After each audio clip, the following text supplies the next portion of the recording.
Okay. Oop. Okay. Hope I'm not blasting the mic right here from the start. Good evening, everyone. This is Brock Beard from NASCAR.info. And I figured we do a little live stream tonight. Just make sure everything's working to begin with here. And we got a couple more people in here. And excellent. So as you can see, we still have the quilt behind me here for the show. Hopefully we'll still have that for our future episodes here. A little bit of a design. First of all, just checking in on everybody. Make sure you're doing okay as we're counting down to the last few weeks until the start of the season. So first of all, I have to address something before we get going. We're going to have some fun tonight. We're going to do some trivia. I got a couple other things I want to kind of show you guys here tonight. But I want to cover something very serious here and relating to a post I made about a few days ago. And I know, there was some discussions on Twitter about it, very passionate feelings one way or the other. And, I don't like to get things too serious on this show, but I certainly can't avoid it, certainly in this case. And by that, of course, I mean about Hey Arnold. I know that some of you still think that Hey Arnold is your favorite Nicktoon, but I really am surprised by the reaction there. I quite honestly didn't see that there would be not a whole lot of, I figured basically when it came down to this discussion and passionate discussion on both sides of this just yesterday during the NFL games, I figured either you were in the group of like Ren and Stimpy and Rocko's Modern Life and like old boomer stuff that people with my hairline watch, or you were like, the first 3 seasons of SpongeBob or Jimmy Neutron or something like that, just because you like the memes or whatever. I figured those would be the 2 big camps. And if you went on one side or the other of that, that was kind of it. I was very surprised by the reaction by so many Hey Arnold fans out there. I got to tell you, see, now I'm certainly dating myself in a number of different ways here. But growing up, I remember seeing that show when it started. And I know why, of course, I mean, I get the in-joke, of course, in the broadcast the other day. And we'll talk more about this as well. Okay, we're going to talk about Football Head and everything. And, that was the thing. But, Move It Football Head to me wasn't enough to make it a good show. I know apparently a lot of people, I guess it's got a cult fan base or whatever and all that. But, again, I'm from a different time. You can take that from however you want on that aspect. But I was very surprised. I knew in my standpoint, I was never going to be like, oh, if you don't watch SpongeBob, then, or if SpongeBob's not your top one, or it is your top one, one or the other, that would be a whole different thing. But that's got to be an interesting thing. So we'll talk more about the Nickelodeon game and everything there. But I certainly want to get that off the bat because I did not expect to get ratioed over Hey Arnold of all things. I mean, people that like Hey Arnold are the same, to me, is the same people that think that Doug was their favorite, like Nicktoon. Like, Doug's not bad. Everybody likes the beats. Everybody likes the acapella music and stuff. But Hey Arnold didn't even really have that, and Doug was kind of viewed, even back then, even back in the early 90s, was kind of the most vanilla of the group. The spectrum of shows you had back then, how crazy Ren and Stimpy was, and even Rocko's Modern Life to that degree, which I still think is slightly ahead of Ren and Stimpy in my book. And Rugrats had just some really entertaining in-jokes well before the movies. I didn't watch it when we got to the movies and Baby Dill and all that. That's a whole other world from me here. But, the older episodes, back when you had, like, what was it? Angelica's mom kept complaining at Jonathan, her coworker. And then it was so exciting because there was finally that episode where they show what Jonathan looked like. And he was just completely getting dominated the whole time. And it was great. I mean, it was a show that seemed like it was aware of what it was. And, I don't know. Hey Arnold didn't grab me. If it's, if you guys like it, that's fine or anything. I just don't think it's the best Nicktoon. I mean, come on. I mean, I'm no Rebel Taxi or one of these other cartoon commentary channels on here, but I just think that if that's your top one, I think you got to rewatch some Rocko's Modern Life or something to kind of, or SpongeBob to kind of get in that aspect there. But that's where I stand. So, we all have stances that we have to take in life, and we all have mountains that we want to fight on. And I still stand by that Hey Arnold would not be my top one. So agree to disagree for sure. By the way, on another subject, I hope you like my shirt that I'm wearing here. It's rumpled up here.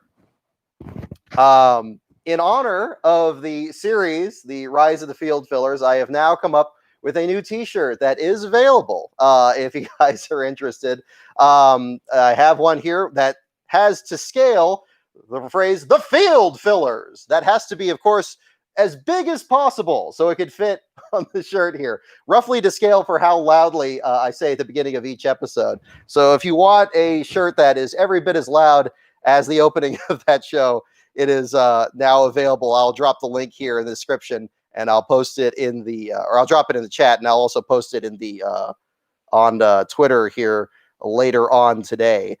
So we'll have that as well. So definitely had this. I was thinking of wearing this for the next episode, but I actually have another shirt I'm going to wear for that one. So look forward to that too. The next episode on Morgan Shepherd is still coming along very well. I was getting a little bit of work done on it this weekend, and we'll talk about a certain Buffalo in the room here in a little bit too on that note. But yeah, the Morgan Shepherd episode's coming well. The next thing I'm working on tonight after the show here is kind of weaving in some of the interviews I've done with him. I actually had a couple of interviews that I could work with, not just the one I did in December of last year, but a couple of other interviews I've done in the past, back to 2017. And I'm just trying to see like which clips would work best there. So as soon as I weave those in, I'm going to record that script. I also have another script for NASCAR Man that I'm going to try to record this week. I was hoping to get it done over the weekend. Unfortunately, didn't have time for that. But we'll get that thing up there. And, my video I'm still aiming for certainly before the season starts again. I'd like to get it done at the end of this month would be the best. Then I can at least get a start on the next episode after that before the season starts. That'd be the best case scenario. We'll see what happens there. Certainly stay tuned to my Twitter at LastCarOnBrock in between the Hey Arnold hatred and the supposedly. I don't hate the show. I don't think it's really, the best. Come on. I beat that to death already. But, that'll be the next thing that we'll be working on here at the Morgan Shepherd episode. I think it's going to be really fun. I've had a lot of fun writing the script. I've taken a lot more time working on it than the last couple episodes, but I hope that'll come across very well in the one as well. So that'll be interesting. Let's see. Let me jump into this here as well. Oh yes. Somebody was asking about this the other day, and I would have to absolutely bring this one up as well. How about them Buffalo Bills? I know, fantastic weekend of football. Even though that's obviously not my bailiwick, I don't really follow the sport nearly as close as, say, Urinating Tree or some of these other channels out there that have great football content that you'll see here on YouTube.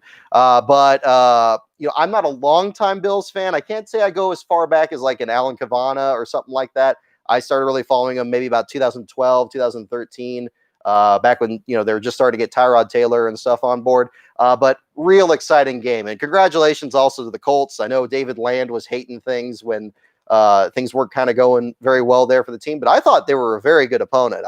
As much as I could see, maybe there's other little intangibles that somebody that watches race, David, of course, follows racing very closely, but something that he would catch that I wouldn't catch in that sense there. But real exciting. Especially his last few years. I remember how exciting it was when the Bengals got the Bills locked into the playoffs that one year. The heartbreak of just last year when they got bumped out by J.J. Watt and the Texans. And they're going to have a tough match coming up again this Saturday night. A frigid night in Buffalo to face Lamar Jackson and the Ravens. That's going to be something else. They're a very tough defensive team, just like the Colts were.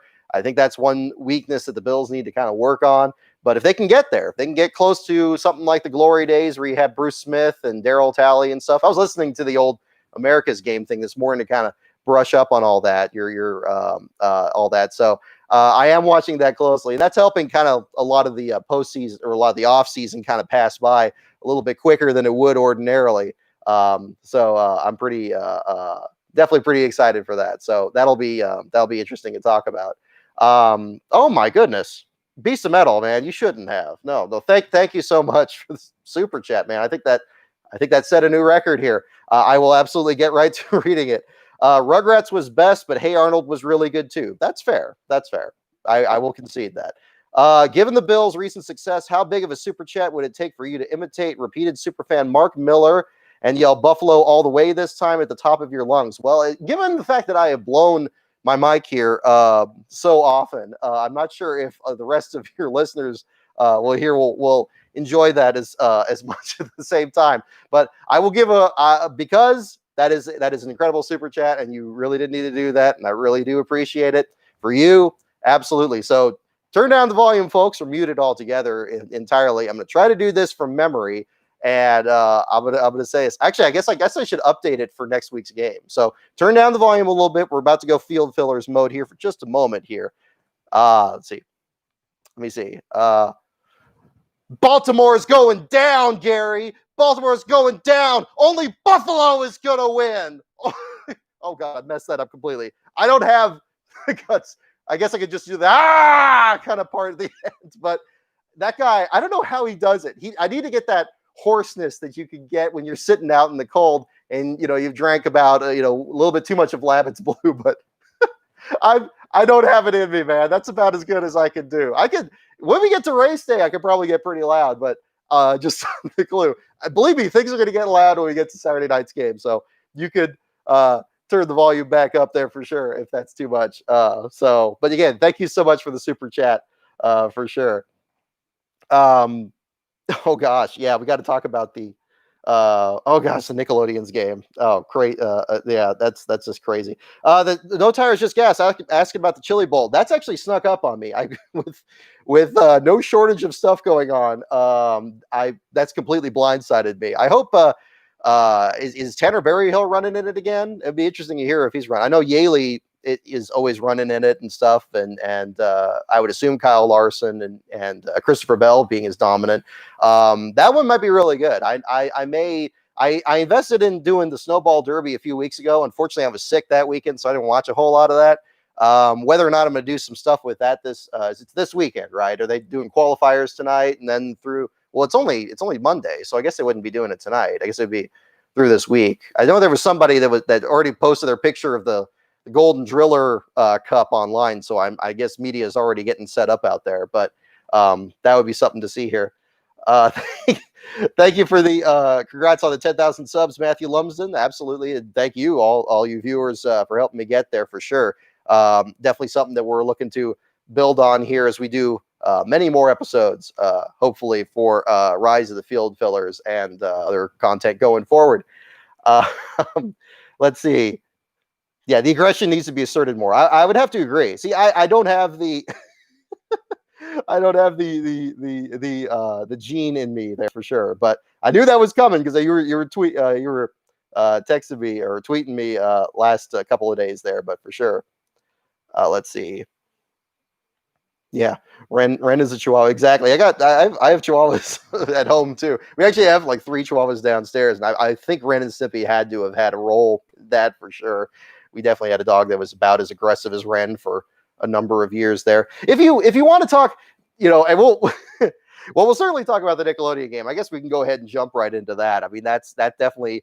Well, if it had not been for a couple of other stories that seem to have popped up even just since Sunday, I guess it would be one of the top ones to talk about.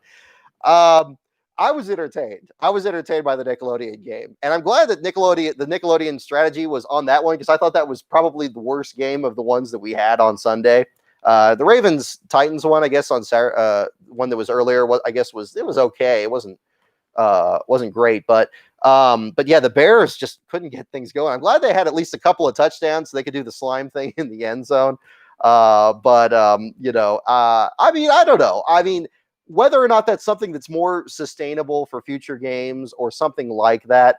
Obviously, I mean, a lot of, it's been some really good discussion on Twitter about this because, of course, there's a lot of differences between different relationships that companies have, what assets are available to them, who would have the rights to like a Nickelodeon versus a Cartoon Network versus anything really. I guess there's one that's going to be simulcast with Disney's cartoons and all that. I mean, that would be weird by itself too. But the thing I keep coming back to though is like, when I had hair, I didn't need to have like cartoons and stuff to get into sports. Usually the broadcasts were accessible and interesting and entertaining enough that it could pull you right into it. I think it's a little bit troubling, actually, that the NFL has to kind of resort to this to get kids into football. But I guess nowadays, where you have restrictions that are really clamping down on school sports, and even though those restrictions don't go further back than last year, it was a long year, of course, it's been, but to think that they need to compensate for that somehow and get kids into a sport, to think that interest in the sport is waning enough that they need to do it that quickly. That was the first thing I was kind of struck by about it. But I mean, it was fun. It was fun. And, like Wookie posted on Twitter there, we were ready for the cringe. And, I got to say, and I said this on Sunday too, the kid on the sidelines, I think I keep trying to remember his name. Is it Xavier or Dax or something? He was really good. And I seen him before, when we were at Fontana. We turned on the TV just in time for all that. I didn't realize all that was still on. I remember that started in way long ago, but he's really entertaining. I could totally see he had good screen presence and stuff there. It's too bad they couldn't do anything with the slime there. He was left holding the slime bucket there at the end of the game, but I thought he did a solid job. And the broadcasters, the main guy, I thought he had a great broadcasting voice there. I think the thing that was most entertaining, and certainly in the discussion online was coming up, was the ability of the broadcast to kind of break things down and make things seem a little bit too simple, because literally in this case, they're addressing children, and trying to make it more accessible for kids. And the comment was made, and I certainly, repeated it, that, yeah, you kind of have that in a lot of major broadcasts as well, whether it's being told where the start finish line is at Talladega versus Daytona, or how many laps it takes for cars to get up to full speed, or whatever on that, and the way that it's described often with like a little bit too much eagerness. Like, it's like, okay, we need to explain the draft again. Like, we don't quite understand the fact that a car following another car can actually, be able to reserve. See, now I'm not explaining it very well. I need to break it down even more for myself, but, working with understanding the metaphor of following a truck and not having to go as fast to maintain speed and everything. I guess you could say that we kind of have that now. And if we're going to find some kind of a balance for that, I think NASCAR would fit really well with kind of the children's thing, because it's got everything that especially like young boys would like really enjoy. You got loud noises, you got bright colors, you got fast cars, you got big crashes, you got all this just crazy stuff out there. And to me, growing up watching it, it's become my soap opera. I enjoy how silly it can be, every bit as much as how serious it can be. And when you understand the bravery of these drivers, the athleticism of these pit crew members and the drivers themselves, and the technical expertise that it takes to get these cars even to the track to begin with. And that's even separate from the individual stories of how these different competitors got up to this most elite level. But there is still that kind of ridiculous element to it. And I think if you want to do replays with a bunch of crazy graphics and just go completely hog wild, showing like little Tasmanian devil dust swirls or sparks or question marks or anything like that, I could see certainly doing that. I mean, especially if you're just watching cars from a distance, you could, I mean, shoot, you already had cars, quite honestly. I mean, Disney, I guess, could jump on something like that. I mean, they've already done that already in their own movies with the Lightning McQueen thing and all that. So, yeah, not sure exactly how that's going to shake out. I mean, it was entertaining. I think the problem is, the other issue, on top of the fact that the NFL feels the need to do this, and that other sports are kind of looking at this a little bit, I think the other problem is you have to worry about something like that becoming too repetitive and just irritating. I could certainly see that happening. Just look at, unfortunately, with Darrell Waltrip's career. Great broadcaster, entertaining. In the first few years of Fox's broadcasts of NASCAR races, he was like, the lightning rod there. He was just as entertaining as ever. But unfortunately, things kind of got a little stale. And, he was getting older. He couldn't do it the same way as before. And, again, it doesn't take away from, his career or how good he was at the start of it there. But, unfortunately, sometimes things get a little bit stale, a little repetitive, and you got to bring new things in. And whether or not this is the new thing that gets brought in until it gets stale, I mean, maybe that's where we go. But, that's the one thing you have to kind of worry about. Because I would hate to see, a situation where, they do this, with good intentions, trying to bring kids into the sport, maybe loosen things up a little bit, maybe not treat everything necessarily as seriously as everything before, but to see people get tired of that or irritated or angry at that, that would be a real bummer. So if they did do this, I would imagine maybe just do it for like the All-Star race or something. Maybe do it just a very few times. Treat it like dirt racing, which, NASCAR's not really doing now. If they're going to do Knoxville and the Bristol dirt track and everything, they're threatening to do too much of that, but we're about to find out. We're going to do trivia. No Tires, Just Gas. I see on there, but we got a lot of crazy stuff. We haven't even talked about the car number thing again. Isn't it amazing? During our last stream, I went through the trouble of trying to show you on my phone the reason that NASCAR is pushing this number issue so much is because they've designed the car in such a way that you pretty much can't put the number where it's supposed to go in the middle of the door because they made the rear quarter panel too small. So, and they made the fenders too big. So now you have a space that's much smaller than before. And even if you ran like a paint scheme like at the Bristol All-Star race, it's that space is going to be pretty much useless over the rear tires, just like it is over the front tires. So it comes down to an aesthetic choice. And if you want to have the sponsor on the door, and it seems like we're kind of heading that way, and I hate to concede that because I still think it's going to look ugly. And I don't think, these aren't touring cars. These aren't, supercars in Australia or anything. It's not, it's just not going to look right. And I know that they've run it in the past. I'm not going to pretend that that's never happened. We've all seen the fabulous Hudson Hornet. We've all seen Joe Morola's Tucker. We've seen all those ones with the numbers, but put the numbers towards the front. Don't put them towards the back. From the side, it looks crooked. It doesn't line up right. When it's going towards the front, it's kind of angled towards like the direction the car is going. When you have the numbers towards the front, it takes up the space that we originally had with the contingency decals. And I know that there's discussions, and it was a good topic that was brought up. I'm sorry, I'm forgetting who brought it up on the channel there, but the contingency decal space was originally reserved by the RTA to put their own logos there, but my understanding from that is that it's selling advertising space or doing something with it there. So we're talking about advertising space versus advertising space. So I think at this point, and even the paint schemes that we saw at the All-Star race seemed to show that the primary sponsor pretty much could use that whole space there anyway. But if you put the number towards the front, there's seen some pretty decent paint schemes, even like Jack Ingram's Skull Bandit car in the Busch series back when it converted from the Sportsman series to the Busch series in the early 80s. With the number towards the front, it doesn't look that bad. It still doesn't look great, but if we're talking about sponsor space, the sponsor should be towards the back of the car. They already have the hood. We don't need more stuff crammed to the front of the car. It looks ugly. And when you have the number in the back, the problem is that having the number towards the rear wheels does exactly the same issue of having the number in the middle. It splits the graphic space up. So you have like something here and something here. Why not just put the number all the way here and have the sponsor use all this space from the entire door over the rear tires, what little space they do have, and just say that's good.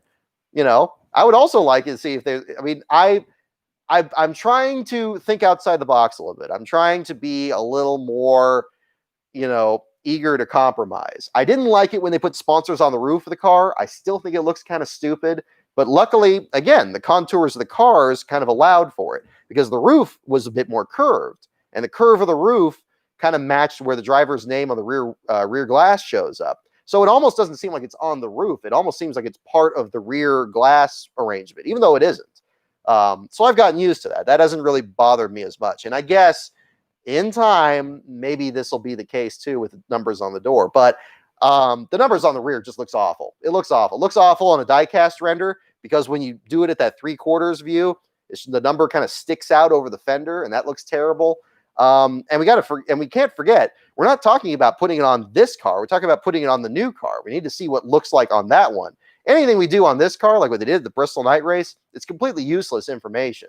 It still looked terrible, but again, I think they would have been better served. And again, not just have it crammed down in the corner like a sports car, but have it stretched out, have it the same height, but just towards the front. I think that would be okay. I miss contingency decals. I think they had an interesting story behind them, but if they're gone, then, like I said, it's free real estate. Let's work with it. I don't think that's an unreasonable request. So that's kind of where I am with that. Oh my gosh. Just seeing everybody's comments on here. Should be optional, move the number closer to the back. I mean, maybe. I mean, again, I just, the aesthetics of the sport were one of the first things that drew me to the sport. And again, kind of like a lot of these paint schemes back here. I mean, you know, if you imagined any of these with the numbers pushed to the back, it would look terrible. Whether it's the Pennzoil car, or the Kodiak car here, if it's Schrader or Michael Waltrip. And this one, the Michael Waltrip's car, we talked about this on the last show. That one already had not many contingency decals then. So conceivably, they could have moved it to the front. But I think that those clean lines, having the number perfectly in the center, that looked good. But then again, that car is very different than what we have now. Wouldn't it be great, just as an aside, I think we've said this before, wouldn't it be great if they could just take the bodies of these cars and put them on the chassis of the cars they have today, have all the safety features and everything that needs to be, but still have it look like this? I know the OEMs wouldn't like it, especially since Pontiac doesn't exist anymore, but they're not do it. I mean, if I would have really thought that when NASCAR was going to kind of swing for the fences and come up with like an even more amazing car than the Gen 6, we all remember how much they hyped the Gen 6 back in 2013. You think they would go for something like this? Because this already had ground effects and everything. Take the splitter out, drop that thing to the ground, and just have them, have these things just be completely out of control. Yeah, have a front valence and everything, and have contours. I mean, look how different. I mean, this is a back view of the Pontiac, but you got just kind of one thing versus another. So I don't know. I just think that would have been something else that they could do here. But oh, no tires, just gas. I see you on there, man. We're doing trivia here pretty soon. Hold your horses. I'm not going to touch the Haley Deegan thing. That's just yeah. We have too many stories like that already. I don't think anybody's going to be able to say anything helpful on that at the moment. Let's see. Oh, Ford for RSS Racing. Completely out of the blue. It's good to see, speaking to manufacturers, that Ford, of all people, is finally sick of seeing Ryan Sieg not win races. That guy has not just been knocking on the door to victory lane, he has been pounding on it. And the fact that he got into the playoffs last year and made it very far, racking up a lot of stage points there in, what was that, the second round of the playoffs there, almost getting to the Final Four. Outstanding. Absolutely outstanding. To think of how far back they used to be an absolute fixture on NASCAR, both in their Xfinity and their Truck Series team. And even last year, yeah, the 93 car, was getting some last place runs, but it sounds like from the same release that is basically completing the transition to Josh Realm's effort there. So it's less so of Sieg's own effort and more of a separate organization entirely. But good to see somebody else take notice of Sieg. Long overdue. And, given that Ford was so dominant last year with both Austin Cindric and Chase Briscoe, obviously with bigger teams and more consistent sponsorship. So, it's not necessarily apples to apples here. We're talking slightly different produce in this sense. But I think Sieg can really make something happen. Sieg's team it's not like, a complete startup with no history. These guys could absolutely go out there and just dominate next year. And if I were somebody like, your Justin Allgaiers and so forth at JR Motorsports, I would be very nervous that you now have to race against this guy with a manufacturer that showed as much strength as it did last year. Maybe the Chevrolets will close the gap a little on the Xfinity side. I'm not so sure. I think the Ford package is the one to go with here. And they are showing some of the, I mean, even though, I'm thinking more in the Cup context when they were so dominant in 1992.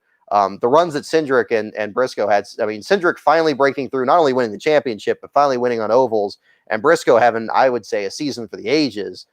Certainly, if you're rivaling Sam Ard in any respect, you've really done something. And I'm very excited to see what he does this year in the 14 car. I think he's much like Tyler Reddick last year. I think he's certainly going to be, Briscoe's going to be one to watch on the Cup Series this side. I would also not overlook Eric Jones in the 43 car. I don't know what their sponsorship arrangement is, because a lot of that sponsorship went to Bubba Wallace.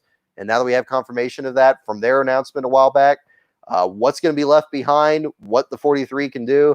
I think both a team and a driver that were basically cast off, that's usually a very dangerous combination when you go into the Daytona 500. Those guys tend to really surprise some people. So I would watch for them to be very steady on that end as well. Let's see. I'm sorry, I haven't seen too many of your comments here. I'm just kind of browsing through this here because I know I'm gesticulating too much here on the screen. Mike Joy and Clint Boyer. Do the Gaunt brothers count as a field filler? Potentially. I'm still thinking about where the series is going beyond where we are here. So that's still something that we're gonna have to find out here. NASCAR goes on Nickelodeon. Should be a race at Chicagoland. Well, yeah, it probably should be a race with a track that maybe doesn't have the most entertaining runs. Maybe that would, lighten up Pocono or something. But that would be kind of weird. Alexander Luft, have I ever heard of cartoon NASCAR racers? Yep. I remember when it started back in '99. I think it was like a regular Saturday morning cartoon. I mean, I didn't watch a lot of Saturday morning cartoons because I had piano lessons on Saturdays back then. So, but I still remember it. They marketed the heck out of it. The first Cup race at Homestead. A lot of paint schemes are kind of weird to check out there too. Let's see. Yeah, the Loud House. Oh, Salute Your Shorts, Stephen C. Oh my gosh, completely forgot about that show. Do you remember like Wild and Crazy Kids? The game shows on Nickelodeon were a whole other level. Like it was great for a while when they had.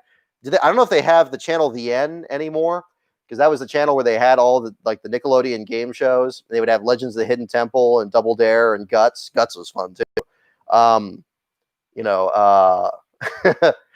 A lot of people my age had a thing for the referee from Guts for sure. You got a lot of those are some fun shows too. I like that they brought up some of those in the broadcast, so that was kind of nice. I thought that was fun. I mean, the more I think about that Saints thing, I mean, it was obnoxious and absurd. I think they needed to fix that red zone graphic because it was flickering too much. I think anybody with potential vision issues would probably have a real problem with that. But that would be something else to certainly talk about. Yeah, Beast of Metal. I saw your comment there on the game. Yeah, exactly. Thank goodness it was there. It saved the game to a degree. Yeah, Are You Afraid of the Dark's coming back? I don't know if they're going to bring back the theme song. They didn't seem to use it in the trailer they were showing there, but I know I saw the Legends of the Hidden Temple movie. That was kind of fun. I mean, even did the whole Shrine of the Silver Monkey thing. That was kind of funny. I mean, those are fun. I know a lot of times we do a lot of these reboots and revisions and these things that maybe don't really have a whole lot of interest in preserving anything of the old show, but those are fun. I mean, they are what they are. I mean, that's the kind of thing. Flash Energy Cup Series. You must not have been seeing my Twitter the last week here. Buffalo Bills are absolutely my team. Used to be the Raiders. Grew up near the Coliseum. Parents met at a Raider game, in fact. But when I saw information on the Bills, they definitely fit more the even though the Raiders and the Bills both have a great blue collar aspect, not so much with the Raiders now they're in Vegas, but certainly when they're in Oakland, the Bills still kind of have that aspect, and really, pushing for them to win their first championship is an exciting ride too. Let's see. Grant Bailey asking about BJ McLeod and the team. Oh, I'm going to be very interested to see. I think BJ McLeod is a real interesting character. I've only had the chance to speak to him once, but much like we see with the very few owner drivers we have these days, very, very professional individual and very quietly getting close to getting some good runs at the Bristol Spring Race last year, which I guess was in June. He was out on his way to a top 25 finish in a car he leased from Rick Ware with only maybe a couple of starts before that in those cars. I mean, he had some starts with Ware before that. And had a solid finish there. Unfortunately, got tangled up, and I think he got tangled up in the wreck with Denny Hamlin or Chase Elliott or one of those guys there, and that knocked him out of it. But I thought that was very impressive, especially at Bristol, where that place just gobbles up people. and it's very easy to lose multiple laps and just completely drop out of competition. Now that he has this partnership with Matt Tifft, I assume, I mean, I don't know. I'm not going to assume. I don't know what the nature of that partnership is and who's helping on which aspect of it, or who's going to be driving or whatever. I mean, it seems like it'd be more McLeod, but I think it's going to be really exciting. I don't know what they can do, but that'll be something to see. You don't have Twitter, Flash Energy Cup Series? You are the lucky one. I will tell you this. Look, I've said it many times. If there was another outlet that just covered NASCAR and did the same thing that Twitter does with that, sharing pictures and opinions on Nickelodeon cartoons, I would just go there and leave everything else behind on that. Unfortunately, we're not at that point yet, but one of these days maybe we will be. So we'll find out. But that'll be interesting. But yeah. Anyway, another thing I have to show. We're gonna do trivia here in just a moment. So no tires, just gas. Just hang in there. I have one more thing I got to show you guys before we get into that. And this, I hope my microphone's coming okay because it's slipping off this. This came in the mail today, and I jumping on eBay here lately, I've had to kind of find. You'll be surprised what you can find these days. It always is. I always go on eBay in bursts. Like, it's like I don't go on there for like months, and then maybe for like a little bit, I find like a couple things. This one, I found this online, and it just came in. Check this out. An autographed postcard of James Harvey Hilton, the late James Hilton, in one of his last cars in 1993, and I believe that's Rockingham there in the background. Really cool. And check out the hat that he's wearing. Rumpel Furniture joined him to sponsor him, along with a couple other of J.D. McDuffie supporters after 1991. And so Hilton carried the sponsorship on his own owner-driver operation. And, of course, running the 48 well before Jimmy Johnson. He was pretty much the last driver. He and Trevor Boyes drove for him, I think, once. Were like the last people to run the number before Hendrick Motorsports took it. Really cool thing here. So, big thanks to the eBay seller that sold this on here. I'm going to have to find a very special place to put this for sure. But kind of an interesting paint scheme. This is one you wouldn't really see as a throwback too often. You don't see an awful lot of purple and pink Pontiacs here, but the drop snout Pontiac there and the simple uniform, just a great throwback thing. So I'll show it up a little closer to the camera so you can see that a little better there. There you go. C-Main #1 starting soon. Okay, yeah. Well, certainly if you're watching the if you're watching the Chili Bowl, my goodness, I didn't expect to have this many people in here so far. So certainly tap out if you need to. But for those of you staying in the stream here, I'll read there's a little caption on the back here. I'll read this off. James Hilton has been a regular competitor on the NASCAR Winston Cup circuit since 1960. Hilton was born in Roanoke, Virginia, and now resides in Inman, South Carolina. Involved in racing for 32 years, he is one of the last true independent drivers. James says his most memorable moment in racing is his win at Richmond, Virginia in 1970. He won Rookie of the Year in 1966 and won the Talladega 500 in 1972. He finished second in points in 1971, third in 1972, and fourth in 1973. The 57-year-old driver maintains his own shop and will race a Pontiac this season. He'll be sponsored by Rumpel Furniture Company, Incorporated of Elkin, North Carolina, providers of complete home furnishings since 1957. Rumpel Furniture boasts a 40,000 square foot showroom in Elkin, North Carolina. Look for James Hilton and the number 48 Rumpel Furniture Company Pontiac at the tracks this season. Photographed by Mark Youngblood in 1993, produced by Dynacolor Graphics, Incorporated in Miami, Florida. Youngblood Studios in Hagerstown, Maryland. So, yeah, again, really cool little thing here, a little bit of history. I believe he was close to a last place finish at Rockingham. I know he was close at Darlington also. There's a very brief clip of the front of this car in the Trans-South 500, which was Alan Kowicki's last start before his tragic plane crash afterwards. But a little bit of history there to check out there at the same time. Alrighty. So, from New Zealand, but you're not new to NASCAR, rugby opinioneer. All right, welcome aboard. Well, certainly. Well, it's probably not new to you to who James Hilton, or the late James Hilton rather, was there. Tremendous individual. I wish that I had interviewed him for the JD book. It just didn't come together. I think he would have given a really interesting story, especially since he took over, didn't really take over the team, but really kind of, took under his wing a lot of JD's sponsors that were staying in there and kept them in the sport for a couple more years, at least through the 93 season. So an interesting one to certainly talk about. Alrighty. So we'll do some trivia questions here in the meantime, and we'll wrap up with that. Let me just make sure I keep everything on here. Oh, we got 48 people in the chat. Well, that's perfect. For 48 for James Hilton.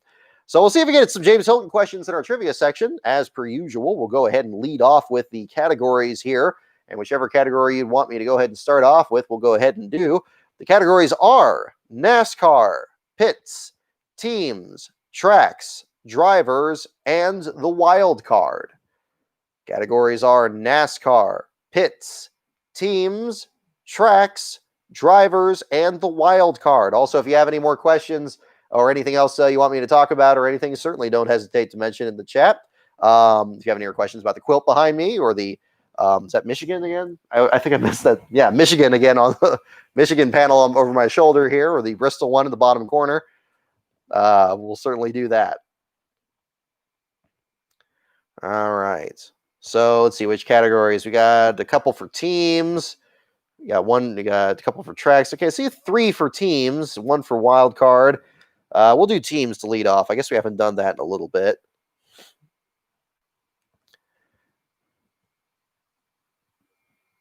Let me see. Also, I want to give a bit of a thank you message here as well to, let me make sure I get his name correctly. I'm just checking my Twitter feed here at the same time.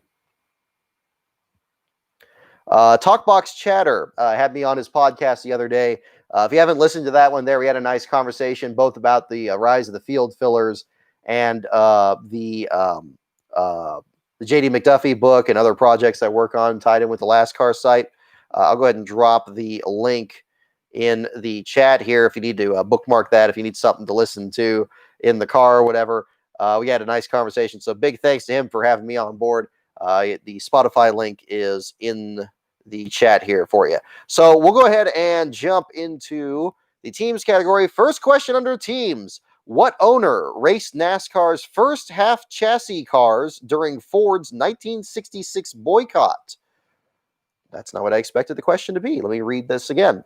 What owner raced NASCAR's first half chassis cars during Ford's 1966 boycott? Half chassis cars. Which owner raced NASCAR's first half chassis cars during Ford's 1966 boycott? All right. Jack Garland asking me about the Scene Vault podcast. I need to catch up on it. They have been absolutely hitting some home runs here these last few months, really. They got Ward Burton. They had last one I listened to, I think, was Brett Bodine, and they've done a lot since then. But yeah, I got to catch up on that. I got to catch up on Junior's podcast too. They've both been doing just a great job. But the Scene Vault in particular, I've been trying to help them because I've been able to find some people, and I'd love to be able to help them find somebody that could be on their show. I haven't been able to do that yet, but hopefully at some point, maybe we can get to that point. Okay, several guesses here. Holman Moody, Bud Moore, Richard Brickhouse, Francisco Acalini, Junior Johnson, Bud Moore. Oh, Barry Boy Blast. Thank you. I do the best. I do the best I can with this. There's a lot of real competition in the commentating community. There's a lot of people, even within NASCAR or even within racing in general, that do a great job. But I do appreciate this, and I hope you enjoy these live streams because it's just me. There's no graphics, there's no crazy stuff going on here. But if it's enough to entertain you guys, I'm certainly glad that it does, and I certainly hope to keep doing so. I'm really stumped on this question. I really don't know. What owner raced NASCAR's first half chassis cars during Ford's 1966 boycott? Bud Moore seems like a good option. A lot of people have that, and that's certainly good. It seems like that could be a possibility. And the answer is Bud Moore. Wow, you guys got it. Didn't fool you guys. Ford, Bud Moore. Synonymous. You can say Ford or Bud Moore, and people will get you already on that. But yeah, Jack Garland, I got to totally catch up on the Scene Vault podcast. Luckily, I got a lot of commutes this week, so we'll catch up on that as soon as we can here. All right, here we go. Oh, no, that one's too easy. That one's too easy. You guys all know which team swept the top 3 spots in the 1997 Daytona 500, of course. Good old Mr. Hendrick, Rick Hendrick. Okay, let me get the next question here. See if we can get an easier one. No, that one's too easy too. Come on, let's get some good ones here. If you guys got the Bud Moore question, we got to step it up a little bit. All right, here we go. Here we go. Next question. What former driver won exactly 140 NASCAR Winston Cup races as an owner? What former driver won exactly 140 NASCAR Winston Cup races, 140, as an owner? Don't look it up. Try to guess it. 140. What former driver won exactly 140 NASCAR Winston Cup races as an owner?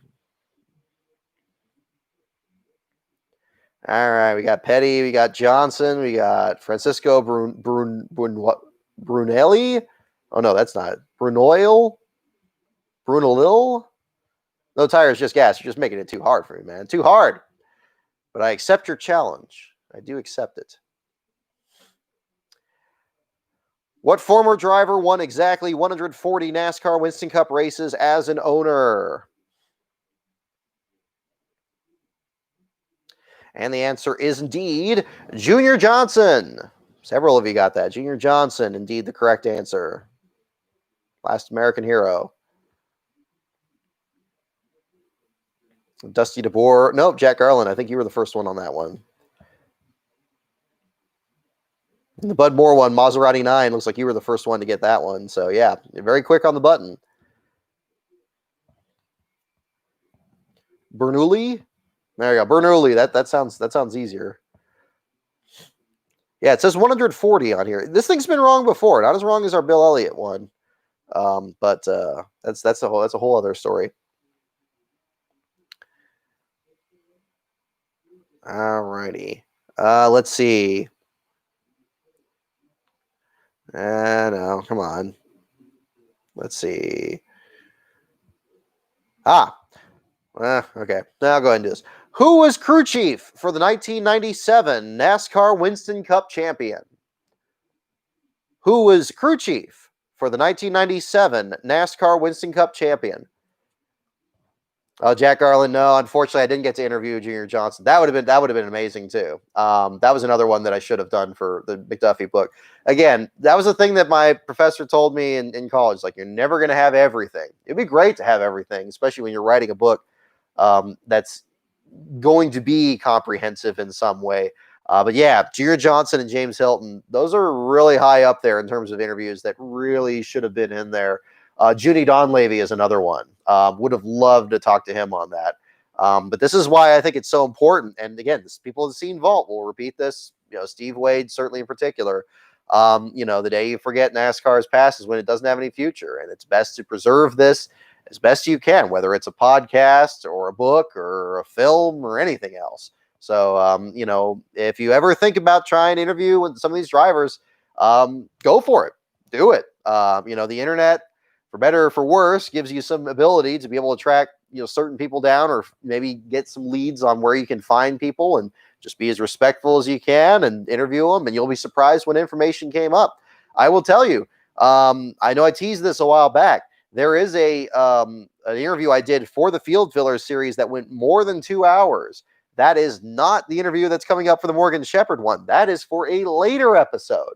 So we still aren't there yet with that one. So that's going to be a whole other episode. So stay tuned for that. That one's going to be an interesting one to do, because that one's going to pretty much almost entirely be the interview. But you'll know it when you hear it. That one's coming up in the future. All right. And the answer, of course, is Ray Evernham, 1997 Cup Series champion, crew chief. Who have I managed to interview so far? It's starting to get to a point now where it's hard to keep a list, fortunately. I'm glad I'm not as green as I was when I started. I didn't really interview any drivers until about 2010. And I know that first weekend at Sears Point, I interviewed Dave Blaney, Brandon Ash, Max Pappas, Joe Nemechek, and I think that was it. I know there was media availability for Denny Hamlin, Tony Stewart, and that. But I mean, but in terms of face-to-face ones, the longest ones I had were both Nemechek and Pappas. Those were both for features I was doing for another website. But those, yeah, that's right at the start. Morgan Shepherd, I've interviewed alone. I think I've interviewed him. He and JJ Yaley I've probably interviewed the most. I always seem to cross paths with them for sure. I know I've interviewed Shepherd 3 times, and I interviewed Yaley probably 3, maybe 4 times. Three times at least. And maybe in the Yaley ones have been briefer interviews, but he's always been very friendly guy. I mean, he took that picture with the NASCAR certificate at Phoenix a couple of years ago. Still, really cool guy. But yeah, so that would be another one there. Yeah, Nemechek, all those. Oh, for the field filler series, you're gonna have to wait and see. I mean, certainly, Dean Arnold, James Finch. Unfortunately, I did try to reach Kirk Shelmerdine myself. Fortunately, somebody did record an interview with Shelmerdine, the one with what's his face from TNN, Rick Benjamin. That was from years ago. That wasn't me, so that's why you see that in the audio from that. But I'm glad it was there, so we have at least some audio from. I'd like to get the interview with somebody related to these teams for each one of them. Can't guarantee that's always going to be possible, but we're going to try to. Certainly, even this next one will be that case, and the next one I'm working on it. That one's one I need to figure out, but you'll see pretty soon enough on that one. But yeah, JJ's really cool. If JJ's running in in Oklahoma this weekend, certainly best of luck to him. Yeah. No, Brandon Ash was cool. Brandon Ash was very down to earth. I just talked to him briefly about his road course perspective. That may be one that comes up as well. Kevin LePage would be interesting to talk about. Rick Benjamin had a great broadcasting voice. He was very, very methodical the way he enunciated so clearly. And but he was engaging enough, really engaging too. Like it didn't require like raising his voice too much, and it like Bob Jenkins or Eli Gold did. And I always liked Bob Jenkins and Eli Gold doing that because it worked for them. Rick Benjamin's more like me. It's hard to kind of get it up there, get your voice up there because it's just gonna come out like that Bills thing earlier, and that's pretty much what we're gonna get. But yeah, Matthew Lumsden, will Rick Ware be on field fillers? Wait and see. I'm trying not to reveal too much because I will tell you this. The Field Filler series, if it's the way I plan it, it's going to be a marathon, not a sprint. So it's going to be something that I'm probably going to be working on for a while, which is a very good thing. So it's certainly good. I'm glad. I'm most relieved that I could do something with this while I'm working on my next book. And the next book is really coming along well too. I guess I can talk a little bit about that. I really need to just announce the topic. I'm not going to do it tonight, but I need to just do that one of these days because there are a couple things I want to kind of get done before I do. But by getting the Field Filler series done, which was going to be my next book, but I felt it fit better in a video series, it's really kind of freed up my mind to finish really the book. The next book I'm working on, it's already reached. We're at about 55,000 words. In comparison, the J.D. McDuffie book is about 80,000 words. So this one may be a bit shorter. Not a lot, but in terms of content, you'll see why. It's going to be a very different kind of story, but similar in other ways. I'm getting tired of teasing it, though. I want to announce it. I just need to get to that point at some point, but we're getting there. So that'll be one to talk about. Yeah, the granddaddy of them all, Ken Squire. Absolutely. Yeah, I didn't mention Rick Benjamin in the 90s video. I should have. But again, it's impossible to compress that entire decade into, what was that, 15 minutes? So I guess that's the other part of it. Wow, we got 52 people here. Thanks again, everyone, for joining in. We're doing trivia here. I don't think I read this one yet. Okay, here we go. This is a good one. Next question. What owner built cars that won 262 of 362 races from 1974 through 1985? What owner built cars that won 262 of 362 races from 1974 through 1985? Yeah. Yeah, this is a good one. Romeo and Juliet. Yeah, tough to say. Who will win the 500? Again, Ryan Blaney seems to be the favorite. I think. I've seen some polls online that seem to be talking about that. He's been right in the thick of it these last few years. Even when that one where Kurt Busch won, when people were running out of gas, I think Blaney was part of that finish too. He's been coming very close. So close to that photo finish with Denny Hamlin. Of course, the circumstances with Ryan Newman overshadowed that, but um, he seems to be the favorite. I would not overlook Eric Jones. Absolutely not. I think he'd be a great dark horse. Matt DiBenedetto in the same blush, especially after getting that great run at Talladega ripped out of his hands there. He's going to be even more loaded for bear that 21 car. It's easy to forget how well he was running in that 95 car the year before that. The fact that he was lapping traffic under green and still keeping the lead. That was unbelievable feat of driving. He's really evolved into quite the super speedway driver. Very hard to pick one. And a lot of times the favorite doesn't win. Blaney himself seemed to have, just almost swept the week in his first year with Penske and yet got collected in a wreck at the end. We'll see. The entry list is going to be very interesting too. Still planning on doing a Daytona 500 starting grid next year. That's separate from my stretch goals and the Patreon. I still like doing the 500 grid one way or the other. Still thinking about what format it's going to be or how involved it's going to be, but I'd like to still do one. So we'll see how that kind of shakes out. Now that my schedule's completely different than it was last year, I think it'll be easier to do it. So that'll be good.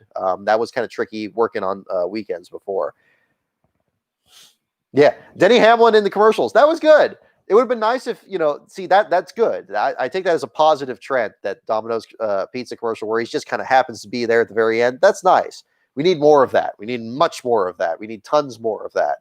I mean, my goodness, they need to strike while the iron's hot. And I know that I have a feeling, again, I talked about this in the last show, certainly 2311 Racing is going to be. I would be very surprised if there's not at least an ad blitz of promotions there for Bubba Wallace's ride there, and at least one, like maybe like a throwback kind of ad to the McDonald's ads, or the like the one where it's Michael Jordan and Larry Bird or something like that. That's going to be something else. But yeah, let's get this question here. This one I'm not sure.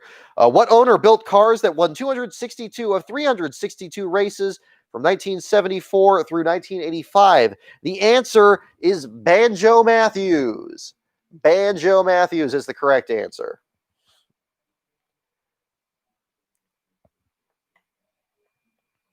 Banjo Matthews. A lot of you picked that one. Maserati 9, were you the first one? I think you were.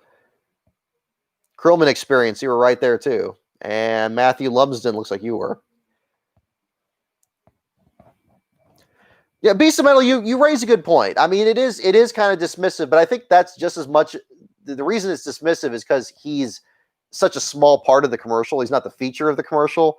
I think if he was a bigger part of it, it wouldn't be just like that. It's like, oh, he's just wearing pajamas. Isn't that cute? It's like, wait a minute. It's like, but I still like that it's kind of like a nudge, wink. It's like, you should know that's the guy who won last 2 Daytona 500s. I mean, that's it was. I liked it a lot better than Root Insurance's ad that came out last year. I thought that was very condescending and dismissive of the sport, and it also really completely mischaracterized what happened last June. As excited as I am for Bubba Wallace, I thought that was a step backward, and I hope that maybe there's a way to, that something's going to get reconciled there. But yeah, that one just made the sport look ugly. It made you question why Root Insurance was sponsoring a car.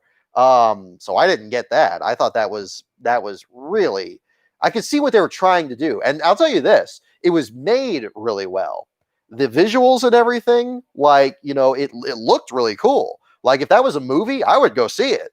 But the problem is it's taking real life events and it's going way, way too far one direction here. And it's presenting an image I'm not even sure that that Bubba Wallace would be particularly happy with. But I mean, I don't know, I don't know him personally. Maybe he, I don't know. But that's as far as I'm going to go down that road, because I know people have strong feelings on that. But if you want to talk about a commercial that presents kind of the wrong image of the sport, especially with what they've been trying to do last year, that one I would certainly point at. I thought that was, I didn't like that. You have no memory of this Root commercial. Good. Maybe they'll do another one. I mean, maybe the next commercial will be better. But yeah, they did the progress needs no apology or something like that. That was just, I don't know what was. It painted the media pretty bad too. I as critical as I am of media, it completely mischaracterized that part of it too. So I don't know. Anyway, not to go too far on that, but that was something they posted like I think last year. Next question. How many of Larry McClure's first 13 wins as an owner did Ernie Irvan drive? How many of Larry McClure's first 13 wins as an owner did Ernie Irvan drive? Don't look it up. Try to guess it. We're looking for a number. Wish fire suits were PJs. That would be pretty cool.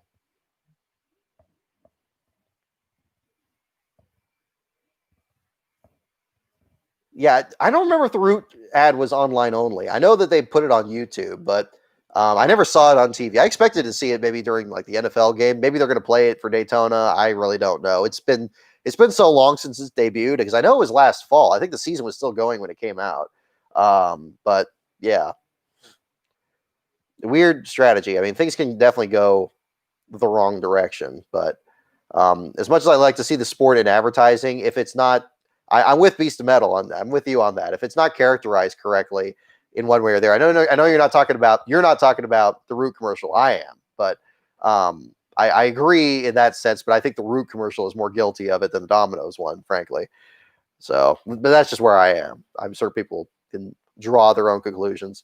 How many of Larry McClure's first 13 wins as an owner did Ernie Irvan drive? We have guesses for 4 and 9 and 6 and 8 and 7 and 3. We got all kinds of numbers. 8,900, 87,924. Ariana Grande as a NASCAR driver would be weird. Probably would. Maybe not. I don't know. When the cars go by, you can't tell who's in it. That's kind of one of the greatest things about the sport. The answer is 7. 7 is the correct answer. 7 is the correct answer. So what we got? Who was the first one to get that one? 4, 9, 6, 5, 8. Beast of Metal. Wow, you were right. You just guessed and you got that one right. You got just ahead of Flash Energy Cup Series. There you go. Good guess. There you go. We'll do a couple more questions here. What are we up to? Oh, we're over an hour? Okay. Right on. We'll do some more. Thank you guys for tuning in. Wow, we're up to 57, 54. Okay, right on. Swerve and Irvin.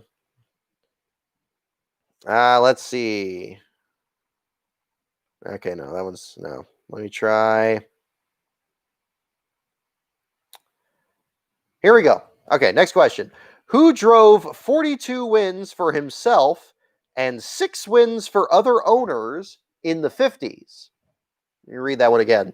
Who drove 42 wins for himself, 42 wins in his own team, and 6 wins for other owners in the 50s? Problems in the corner. Around goes the 11. Who drove 42 wins for himself? I'm starting to have the withdrawal symptoms before we get to February, but I'm sure once we get there, we're going to have more than our fill of racing and more than our fill of stuff to talk about on these streams. So we're getting there. Who drove 42 wins for himself and 6 wins for other owners in the 50s? Lee Petty, Herb Thomas, Petty, Funny Flock, A Person, Waj Martinez, Marshall Teague, Tim Flock, Fireball. All good guesses. Even Waj Martinez. Yeah, Ernie Irvan, David C., absolutely. Irvan was very good once he started figuring it out. Absolutely. Swerve and Irvan was fun to see. First race I went to was the one where he went from back to the front at Sears Point in 92. That was a clinic he put on. So, yeah, pulling for Ernie Irvan was always something there. Who drove 42 wins for himself and 6 wins for other owners in the 50s? The answer is Herb Thomas. Herb Thomas is the correct answer. Who was the first one on that one? Dusty DeBoer, were you the first? I think you might have been.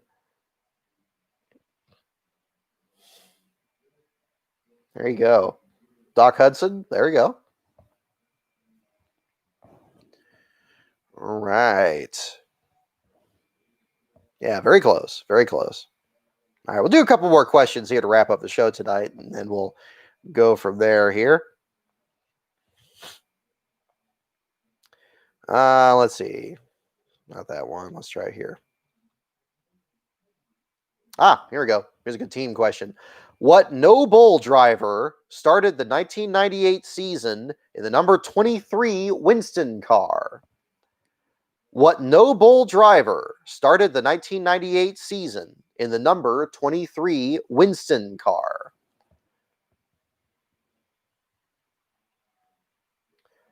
Yeah, I've seen some comments. I think somebody had a Reddit thread on this where, like, yeah, what they're going to do for the 20th anniversary of Earnhardt's accident. I mean, I guess, probably like what they did for the 10th anniversary when they, I imagine a silent lap 3 will probably be something that they'll shoot for there. I mean, I think that would be a good, a nice sign of that. But beyond that, we'll find out. Several guesses, and looks like you guys pretty much all got it. Of course, the answer is Mr. Excitement, Jimmy Spencer. Jimmy Spencer, Spimmy Jenser. Yeah, that car was cool. It was. I think I do like it more than the camel car. It's tough to say though. Those both are pretty neat. The purple and yellow one versus the red and white one. The red and white one just looked nice. It looked like, it stood out. A digital grid with half the sponsors removed. Yeah, there you go. All righty. Okay. Who did Brett Bodine drive for from 1990 to 1995, scoring his first win in 1990? Who did Brett Bodine drive for from 1990 to 1995, scoring his first win in 1990? Yeah, the camel car was cool. I mean, that's gonna be a tough one. That would be a tough poll. Which one was better, the camel car or the Winston car? And I guess you have to be really specific because both those paint schemes changed slightly in those time periods. Because you had like the camel car used to be like more purple on the front, the yellow numbers, and then they moved the purple back and had like italicized like greenish numbers. And then the Winston one, they kind of did a little bit with the red and white, but basically looked the same. But yeah, the 99 one looked a little cleaner than the 98 one. Yeah, you lean camel because it was iconic. That's true. That's true. Alrighty. Who did Brett Bodine drive for from 1990 to 1995, scoring his first win in 1990? The answer is indeed Kenny Bernstein. Brett Bodine himself constantly showing up in this field filler series. Even when I was outlining the book, I didn't realize Brett Bodine would feature so much in a lot of these teams. And actually, he's going to feature in the next episode, too. A little bit of a teaser on that one. You'll see how. You may be a little bit surprised how, but, well, maybe you won't be surprised. But, I mean, he does pop up in there. So a little bit of a preview on that one. Hot Wheels car? Oh, yeah. Kenny Bernstein was indeed the answer. Did I not say the answer? Yeah, Kenny Bernstein was indeed the answer. If you said King Racing, that's close enough. Yeah, love those Buicks. Buicks look pretty cool. Krillman Experience looked like you were the first one on that one. So good on you. Yeah, a Brett Bodine episode of the Rise of the Field Filler is probably be redundant at this point because we've covered so much of his career incidentally here. We've covered, I think, his last start from like 3 different angles.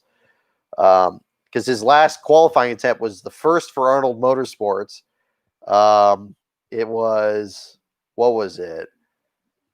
It was after Kirk Shelmerdine had parted ways with the team, and it was a year that Phoenix Racing didn't enter the Brickyard before they attempted it in 2004 with Scott Pruitt. Yeah, I mean, it kind of featured in a lot of these. So, yeah. And I think his cars from that race ended up with another field filler that we also haven't got to yet. So we'll get that information when we get further on. Yeah, 2003 in Indianapolis, I was thinking. Yeah. Not the Brett Bodine 1990 to 1995. Whole different era there. Who drove the 1997? Next question. Who drove the 1997 Kmart RC Cola car? Don't look it up. Who drove the 1997 Kmart RC Cola car?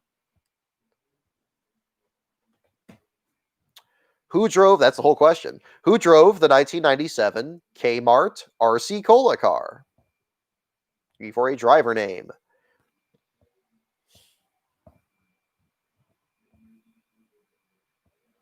The brick car, yep. Yeah, I have that diecast, the brick car. I tried to get a good picture of it. I need to get my scanner back and then scan that because it does have a picture of Kenny Irwin on the side of it, which I thought was really neat. But it didn't show up very well on my camera, so we'll keep trying to get something on that. Who drove the 1997 Kmart RC Cola car is our question. And the answer is indeed Jeremy Mayfield. A lot of you got that one. Jeremy Mayfield. The correct answer. Who got that one first? Scott Dixon. There you go. Bad booking. Looks like you were first on the button there. Jeff Bodine, the bobsled Bodine. A video on King Racing. That might be fun. We'll see. We'll see. I don't rule anything out. My one-off videos, I pretty much suspended those indefinitely, except for the Daytona 500 grid, to focus on the field fillers thing, because it takes a surprising amount of work. I don't know if it comes across in the videos themselves, but yeah, they've been a real challenge to put together in terms of material. No excuses. I still want to stay on my schedule of at least getting one out a month if I can, because I know that's long enough wait for, I mean, that's an eternity in terms of YouTube content. I don't know how people can produce 2, 3. I mean, people like the Iceberg or Black Flags Matter or something, they can churn out stuff real quickly, and I envy that. But that's definitely not that's not been my my expertise. So that's why I like doing these premieres. It's nice to make it kind of like an event when it comes out, even though at the end of the day, you know, I mean, it's just a YouTube series. It's not, you know, a full on film thing, but that would be one there.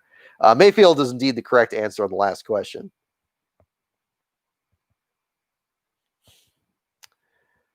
All right. Ooh, here's a good one. This is a good one. How many of David Pearson's career wins came in a car he owned? Looking for a number. I'll read it again. How many of David Pearson's career wins came in a car he owned? That is our question. Yeah, it is a lot of research, Stephen. There's some that's, you know, yeah, it's a lot. It's putting a puzzle together. And I usually don't like puzzles, but when it comes to researching this stuff, it's more entertaining. How many of David Pearson's career wins came in a car he owned? We are looking for a number.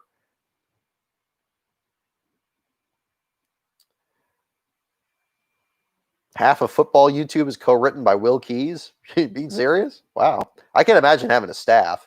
It'd be nice to have an editor, or at least an editor that to edit the scripts, because I hate when I make stupid mistakes writing something. You know, like I'll say like, or the Mandela effect takes control, and a graphic look, like I say like Brain France instead of Brian France, and I swear it looked like it was correct, and then it wasn't.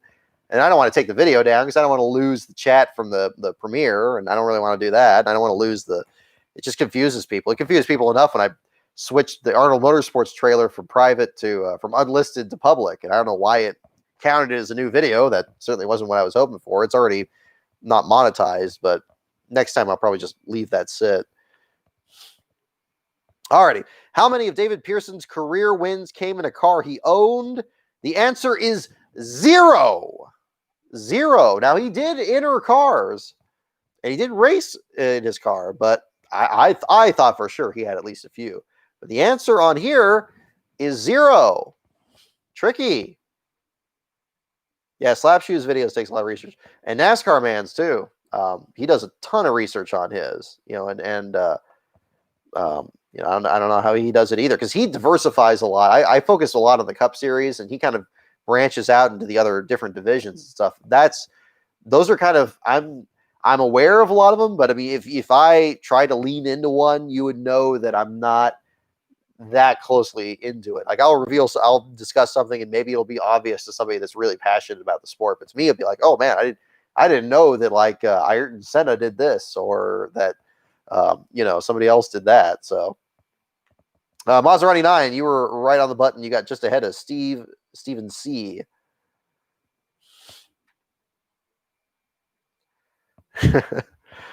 All right. Well, we'll do a couple more teams questions here. Let me see.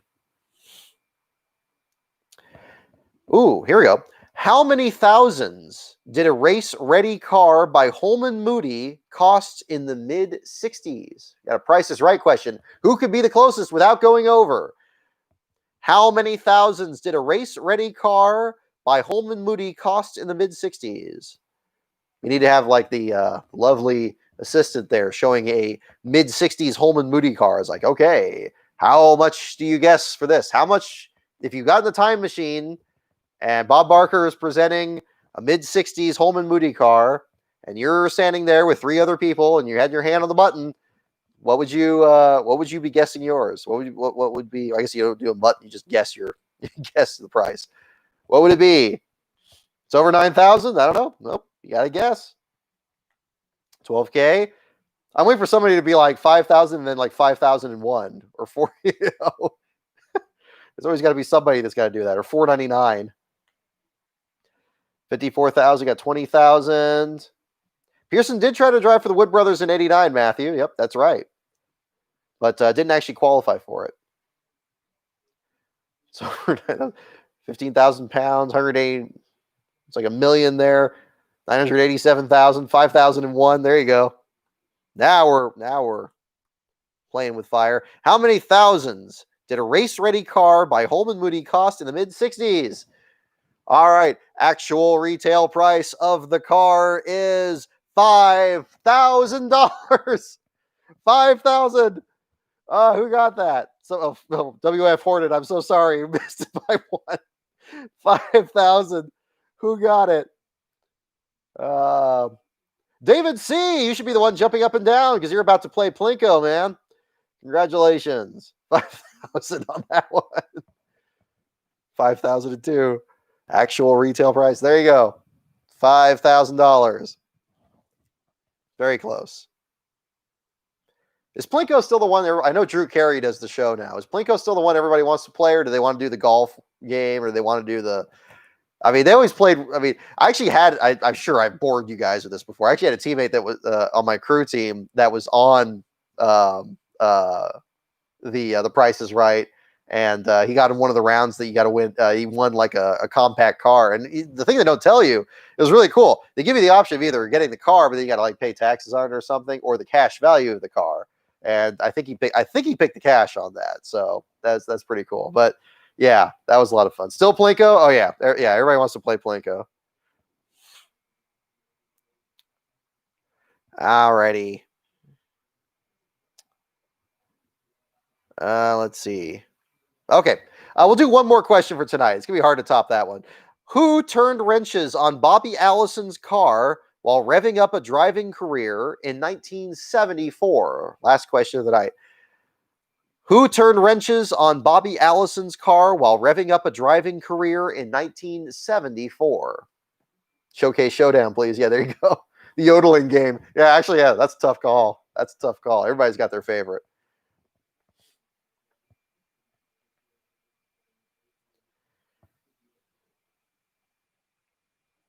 Yeah, they give you, at least this was like 2003, so I don't know if the rules changed, but yeah, at the time, if you win a car, they gave you the option of either the car or the cash value of it. So, yeah, so keep that in mind. If you're ever on The Price is Right, that might still be the case. I don't know if it is anymore, but in 2003, that was the case. I know that for sure. So, Gabe, if you're watching, I hope you don't mind me revealing the story there. That was fun. We all knew when the broadcast was coming, so we all watched it. It was great. He was wearing his uniform and everything, so we all he did it right. So that was cool. I don't remember which game he played. I don't think he did Plinko. He did. Gosh, I gotta have to pull that up somehow. I don't remember what date it was. Who turned wrenches on Bobby Allison's car while revving up a driving career in 1974? We got several guesses: Neil Bonnet, Donnie Allison, Red Farmer, Darrell Waltrip, Dick Trickle, Bob Barron, Davey Allison. Neil sounds right. Hut Strickland, Neil Bonnet. Yeah, see, there you go. Yeah, don't pay taxes on the new car. So there you go. So it's a tricky balance. I mean, it's not an easy decision. I don't know how much time they give you, but I imagine it's not too much. Who turned wrenches on Bobby Allison's car while revving up a driving career in 1974? All right, last question of the night. Here comes the answer. The answer is Neil Bonnet. Late great Neil Bonnet is indeed the correct answer. WF Hornet. Yep, you got it too. Who was first on that? I think somebody got Neil Bonnet pretty quick. Bad booking. I think you were that one. There you go. Yeah, Plinko's terrible. I mean, again, everybody was into Plinko. I mean, they had, well, was. I mean, come on, it still exists. But I mean, I had a statistical professor that said, look, if you're ever on Price is Right, generally the distribution is going to be, it's going to be a bell curve, and it's going to want to drop straight down. So if you want it to be in the middle, your best bet is still to drop it right in the middle. And of course, it hits these different levels, and the odds go down. It goes one way or the other, but it wants to go straight down. So they always said, like, yeah, if you're ever on there, I don't know if he was my classmate or not, and I don't think he did Plinko, but that would have been interesting if that factored in. But they always told us that was the case. So, at any rate, thank you so much, everyone, for for joining the live stream tonight. I hope you guys enjoyed it. A little bit of NASCAR discussion, a little bit of football discussion, a little bit of insanity along the way. You never know what's in one of these shows to the next. Thank you so much, everyone, for tuning in. Enjoy the Chili Bowl this weekend. I don't know if we're gonna do a show this weekend or not, but we'll kind of just play it by ear. I'll certainly be watching more of the football games here this weekend, maybe dabbling in a little bit of the racing too. But in the meantime, if you're on Twitter, check out @LastCarOnBrock. If you want to check out my Patreon, patreon.com/LastCarOnBrock. The website, of course, is lastcar.info. New articles will be coming back there at the beginning of February, starting with our entry list storylines, which is going to be stacked for this year's runnings at Daytona between all of the exhibition races. Thank you so much, everyone, for tuning in. If you're interested in a They Were the Field Filler shirt, I'll post a link on Twitter. The link's also in the description here. But have a wonderful evening, everyone. Stay safe out there, and we will see you next time.